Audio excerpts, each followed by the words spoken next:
Bonjour, bienvenue dans cette nouvelle vidéo.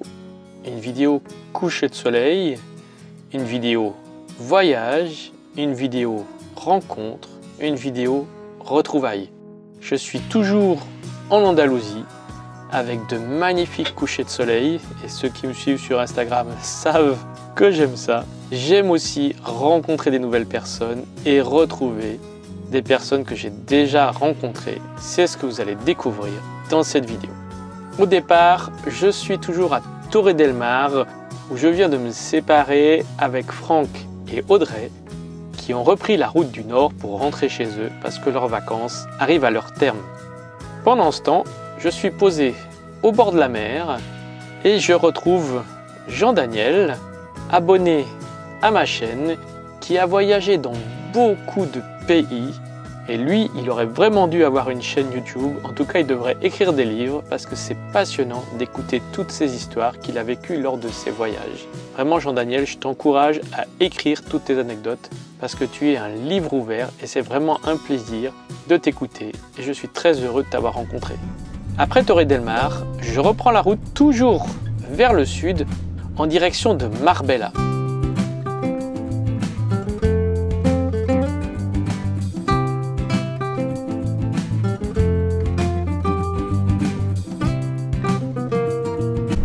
L'été ici ça doit être l'horreur, parce que déjà cette saison c'est l'horreur. Bon, faut juste passer, hein, pas s'arrêter. Et même passer c'est pas si simple. Joli ici. Dans 500 mètres, tournez légèrement à droite sur Avenida de Andalusia.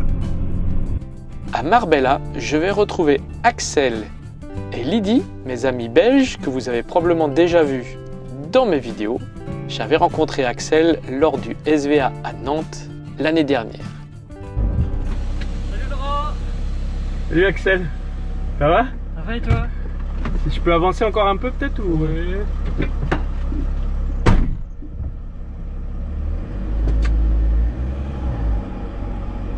Ahí va bien, ahí va bien.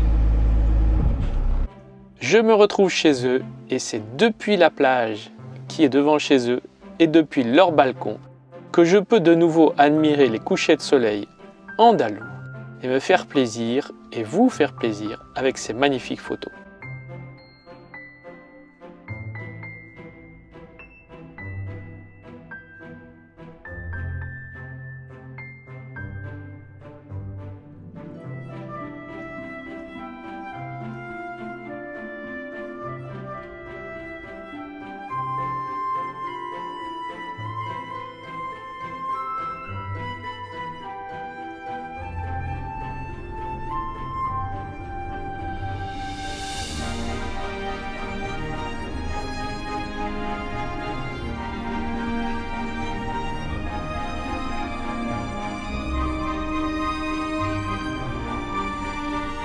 Après avoir passé quelques jours avec mes amis Lydie et Axel à Marbella, eh bien j'ai repris la route, direction un peu plus au nord on va dire, au-delà de Granada, pour retrouver Nicole et Claude. Vous vous souvenez, avec leur Unimog, on les avait rencontrés à Tabernas.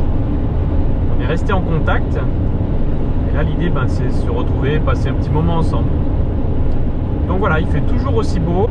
La température évidemment baisse parce que je suis monté vers les montagnes. Bon, il fait encore 17 degrés. Hein. On va pas se plaindre. Toujours grand soleil, pas un nuage. J'espère que ce soir il y aura un magnifique coucher de soleil.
là-bas au bord du lac, tout seul posé au bord de l'eau. Ben, on va aller lui tenir compagnie. En tout cas, c'est joli ici. Hein. Dans 400 mètres, vous arriverez à destination. D'accord.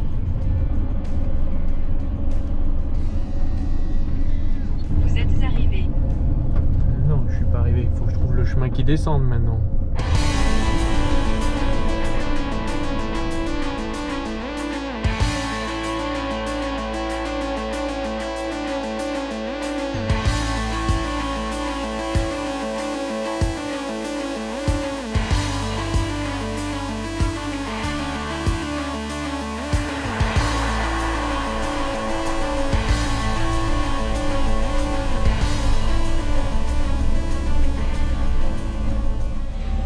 Impeccable avec l'application, non?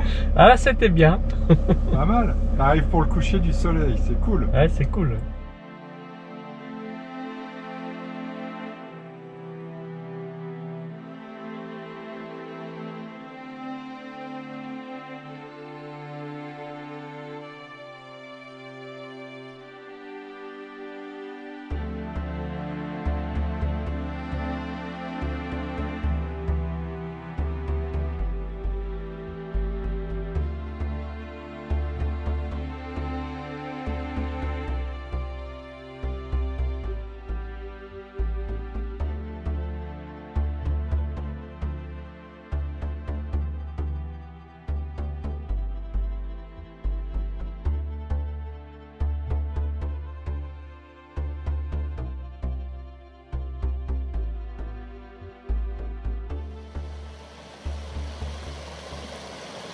Le bivouac se trouve près de la commune de Zirard, qui est connue pour ses sources d'eau chaude.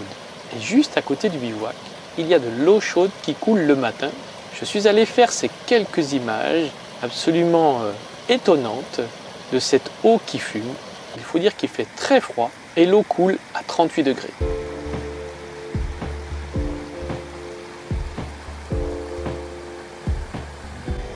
Claude se précipite également pour faire des photos, puisque Claude et Nicole sont passionnés de photographie et font de très belles photos. Nicole particulièrement passe beaucoup d'heures d'attente pour réaliser ces magnifiques photos animalières dont je vous mets ici quelques extraits.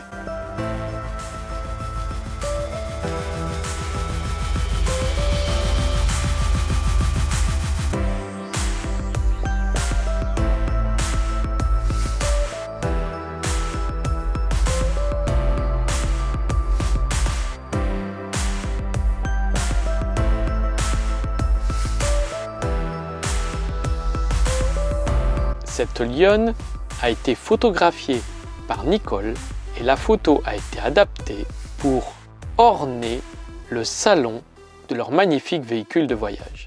Je vois que sous le lit, c'est-à-dire derrière toi, il y a une lionne ou un tigre, Ouais, c'est quoi? Non, c'est une lionne. Alors ça, c'était une lionne solitaire que j'ai photographiée en Zambie. Et donc, on l'a cherchée pendant une semaine, on l'a trouvée. Et c'est une lionne qui vit depuis 11 ans solitaire. C'est très rare chez les lions. Ils vivent en harde en général. Donc voilà, je l'ai trouvée. Alors bon, la couleur, c'est pas ça, hein, mais je l'ai transformée pour le camion. Hein. Et donc j'ai fait ça. Et en fin de compte, toute la décoration de la cellule a été faite à partir de cette photo. On a choisi la photo en premier. Et après, on a fait la déco autour. Bon, là, les emplacements, non, on l'avait destiné succinctement. Et après, c'est Agence Ton Camion qui a mis en ordre. Donc voilà, c'est l'histoire de cette photo.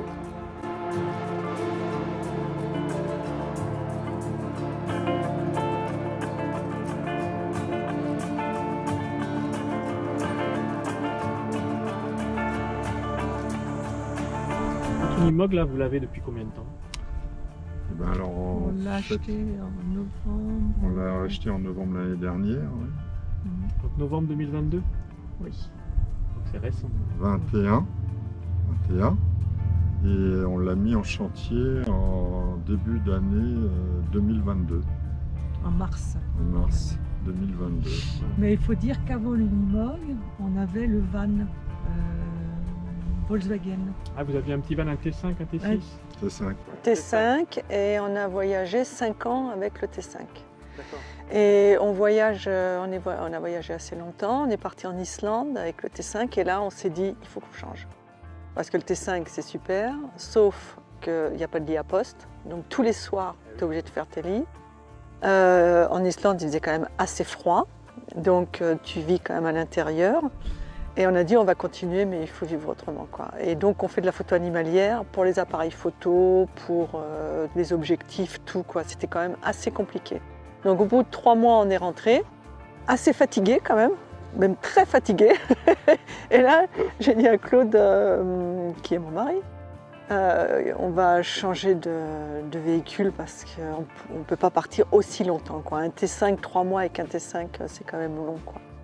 Donc mais ça faisait un moment qu'on cherchait un Unimog, mais bon, sur le marché, t'en trouves pas forcément. J'avais mis des alertes et celui-ci est apparu. Donc on est allé le voir, on l'a acheté. Et puis au mois de mars, on a rencontré Agence Ton Camion. On n'en a pas fait beaucoup, on a vu trois constructeurs, 3 ou 4. 3 aménageurs. Ouais, 3 aménageurs, et on est passé avec eux. C'est vrai que c'est des gens charmants, qui travaillent super bien, mais surtout qui sont très humains et qui sont à l'écoute de toi, ta personnalité et de ce que tu veux. Ça c'est important. Ah, ça c'est important, ouais, vraiment. Donc ils ont fait la cellule. Donc ils ont aménagé le camion, enfin on va voir l'aménagement comment il est fait, mais ils ont aménagé le camion, mais pas selon leurs critères à eux, leurs standards à eux, mais vraiment ils se sont adaptés à votre projet que vous avez voulu comme ça par rapport à votre manière de voyager. Donc un petit peu partout, on va dire, c'est en sortant un peu des routes et en pouvant aller dans des spots pour faire principalement de la photo animalière, qui est vraiment votre... Ouais, c'est ça. Alors nous, on a toujours fait de la photo animalière, différemment. Donc on a visité une 60aine de pays pour la photo animalière. Et avant, on prenait un 4x4. Bon, si tu vas dans des réserves, si tu vas dans des parcs, il faut quand même, par exemple, si tu vas en Zambie, tu as un parc qui est aussi grand que la Belgique. Donc forcément, tu ne peux pas y aller tout seul. Ou alors, il faut bien connaître. Bon, comme nous, on part 3 mois dans l'année, tu n'as pas le temps de... Donc, en général, on prenait un guide qui nous emmenait. Et on a toujours voyagé comme ça. Mais maintenant, on veut voyager autrement. On veut voyager avec du temps. Ne pas être dans le fantasme non plus. Donc, on ne sait pas si ça va nous plaire à l'année. Donc, on essaye là le camion et puis après... Là, en fait, comme le camion il sort d'aménagement, on est ici, on n'est pas parti très loin, on est en Espagne, c'est pratique pour tout. Et on est ici pour tester un peu toutes les fonctionnalités du camion, quoi. Ouais. Parce que en général, quand tu as un truc neuf, quand ça casse, c'est tout de suite, hein, tu vois, par expérience. Donc tu te dis, bon, on va pas partir comme des lions et arriver, comme dit le proverbe. Donc, on peut pas dire sur YouTube, parce que sinon c'est pas normal. Et donc on s'est dit, on va tester le camion. Puis de l'apprendre. Et puis on va apprendre aussi le camion, quoi. Ouais. Voilà. Donc l'idée au départ, c'était de garder le camion comme il était, parce que nous, le camion, on l'a eu avec la cellule tel qu'on le voit là. Vous l'avez acheté comme ça, mais pas aménagé. Mais pas aménagé. Les coffres coffres étaient là. On va faire un tour après, Ouais. je t'expliquerai en détail, mais il y avait un haillon arrière, enfin bon. Et on ne voulait pas dénaturer le camion. On s'est dit, bon, il est comme ça, on respecte son caractère et on s'adapte.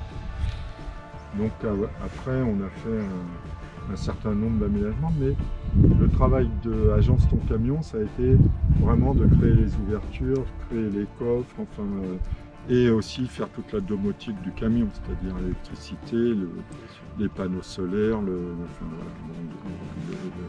l'eau. Pour revenir à l'Unimog proprement parlé, donc je vois marqué c'est un U2450L, ça correspond à quoi? Je sais pas. Ça correspond à la série 437 des Unimog, et il y avait Eux, ils font une série, puis après ils déclinent.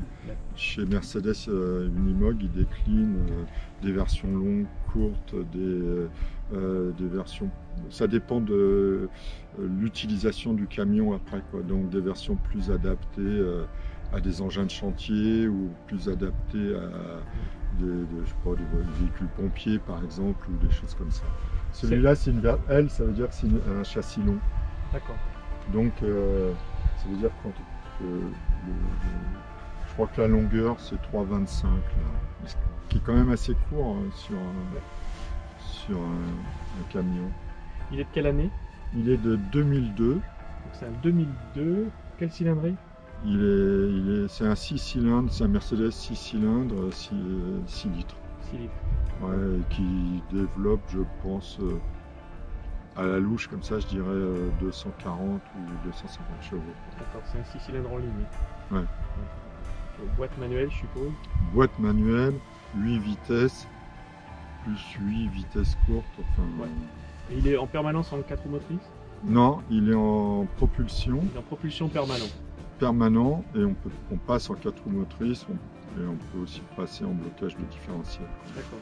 C'est toi qui décides tout ça, c'est tout manuel? C'est tout manuel, ouais. Il n'y a rien d'électronique. Alors l'intérêt de ce camion, parce que comme on veut quand même aller en Afrique avec, on veut aller faire l'Amérique latine ou des pays comme ça, il y a deux intérêts. Le premier, c'est que c'est un Mercedes et que dans le monde, Mercedes, t'en as partout. Il y a des camions Mercedes dans les pays du tiers-monde, il y en a beaucoup qui circulent et les mécanos, ils connaissent, quoi. Et puis l'autre intérêt, c'est que... Il n'y a pas d'électronique dedans. Il n'y a pas d'électronique. Et il n'y a pas de AdBlue. Et merci de m'aider. Blanc, trop blanc. Il n'y a pas d'électronique. Voilà, il est 2002, donc tout est poum poum mécanique. Et on a fait beaucoup de bateaux. Nous, on a cette expérience-là de naviguer, quoi, on va dire. Et donc, on sait aussi par expérience que plus c'est simple et plus ça dure, et moins tu as de problèmes. Tu vois, on a même fait une échelle de... On n'a pas fait un système bzit, bzit, télécommande où ça s'ouvre, ça se déplie, etc. Parce que ça, on sait que ça marchera toujours, quoi. Je vous invite à découvrir dans une prochaine vidéo la présentation complète de leur Unimog extérieur-intérieur, c'est-à-dire un véritable truck tour de ce véhicule hors norme pour sortir des sentiers battus et équipé, et préparé et pensé pour vivre en autonomie tout en faisant de magnifiques photos animalières. À bientôt pour la suite.